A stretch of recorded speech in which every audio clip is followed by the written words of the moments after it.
یہ ہے کرم دین، ایک محنتی کسان۔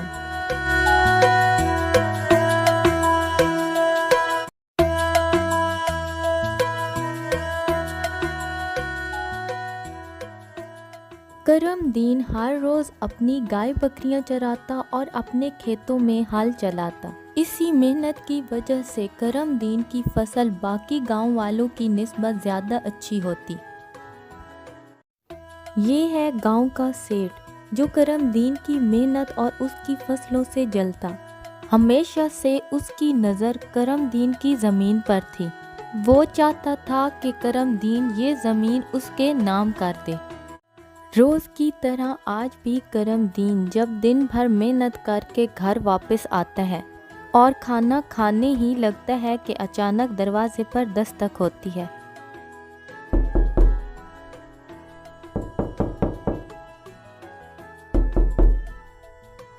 کرم دین باہر جا کر دیکھتا ہے۔ باہر سیٹھ کا آدمی کھڑا ہوا ہوتا ہے۔ ارے شادے، تم اتنی رات کو یہاں کیسے؟ من نے سیٹھ نے یہاں بھیجا ہے تنے بلانے کے لیے۔ وہ تھارے سے کونو بات کرنا چاہتے ہیں۔ اس وقت ابھی تو بہت رات ہو گئی ہے، میں صبح آ جاؤں گا۔ ٹھیک سے پھر ٹائم سے آ جائیو۔ سیٹھ کو عادت نہ سے انتظار کرنے کی۔ ٹھیک ہے آ جاؤں گا۔ پتہ نہیں سیٹھ کو کیا ضروری بات کرنی ہے۔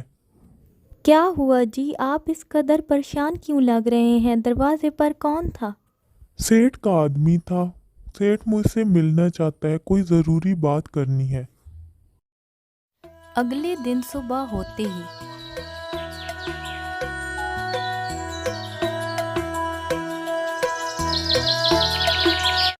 آؤ کرم دین، میں تمہارا ہی انتظار کر رہا تھا۔ تم وقت کے بڑے پکے ہو۔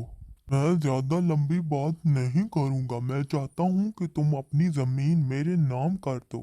اس کے بدلے میں تم جو چاہے دام لے لو، لیکن مجھے وہ زمین چاہیے۔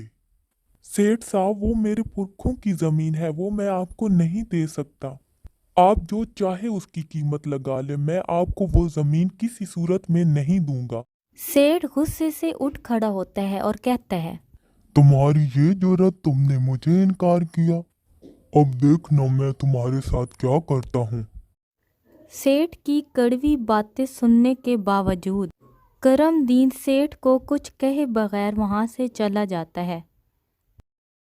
کرم دین گھر واپس آ جاتا ہے۔ اس کی بیوی نوری اس کا انتظار کر رہی ہوتی ہے۔ کرم دین اس کے پاس بیٹھ جاتا ہے اور نوری اس سے کہتی ہے، آپ پریشان لگ رہے ہیں، آج آپ سیٹھ کے پاس گئے تھے نا؟ پھر اس نے کیا کہا؟ وہ چاہتا ہے کہ میں اپنی زمین اس کے نام کر دوں۔ میں نے بھی اس سے صاف صاف کہہ دیا کہ میں یہ زمین تمہارے نام کبھی نہیں کروں گا، تم چاہے جو بھی اس کی قیمت دے دو۔ آپ نے بالکل ٹھیک کیا، بھلا ہم اپنے باپ دادا کی زمین اسے کیوں دیں؟ کچھ ہی مہینوں میں فصل پک کر تیار ہو جاتی ہے۔ ادھر سیٹھ اپنے آدمیوں کو بلا کر کہتا ہے، جاؤ اور جا کر کرم دین کی فصلوں کو جلا کر راکھ کر دو۔ اب اسے پتہ چلے گا کہ مجھے انکار کرنے کا کیا انجام ہوتا ہے۔ اگر وہ زمین میری نہیں تو اس کی بھی نہیں۔ جاؤ، آج رات یہ کام ہو جانا چاہیے۔